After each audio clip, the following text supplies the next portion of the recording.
Notre Dame de Paris, also known as the Hunchback of Notre-Dame, by Victor Hugo. Narrated by Robin Nixon. Book 9, Chapter 1. Delirium. Claude Frollo was no longer in Notre Dame when his adopted son so abruptly cut the fatal web in which the Archdeacon and the gypsy were entangled.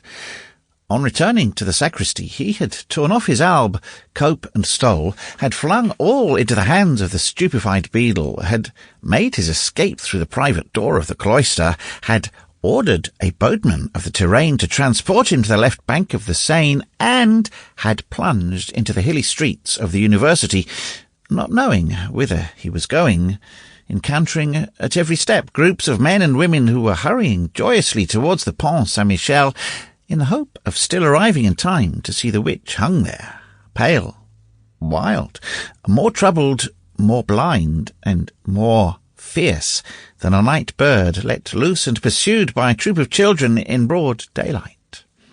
He no longer knew where he was, what he thought, or whether he were dreaming. He went forward, walking, running, taking any street at haphazard, making no choice, only urged ever onward, away from the grave, the horrible grave, which he felt confusedly to be behind him.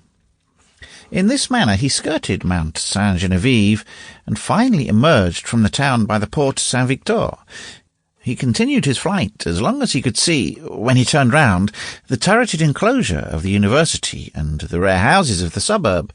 But when, at length, a rise of ground had completely concealed from him that odious Paris, when he could believe himself to be 100 leagues distant from it, in the fields, in the desert, he halted, and it seemed to him that he breathed more freely.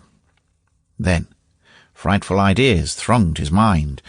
Once more he could see clearly into his soul, and he shuddered. He thought of that unhappy girl who had destroyed him and whom he had destroyed. He cast a haggard eye over the double tortuous way which fate had caused their two destinies to pursue up to their point of intersection, where it had dashed them against each other without mercy.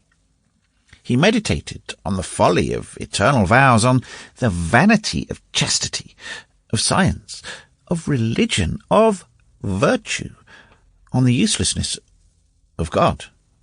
He plunged to his heart's content in evil thoughts, and in proportion as he sank deeper, he felt a satanic laugh burst forth with...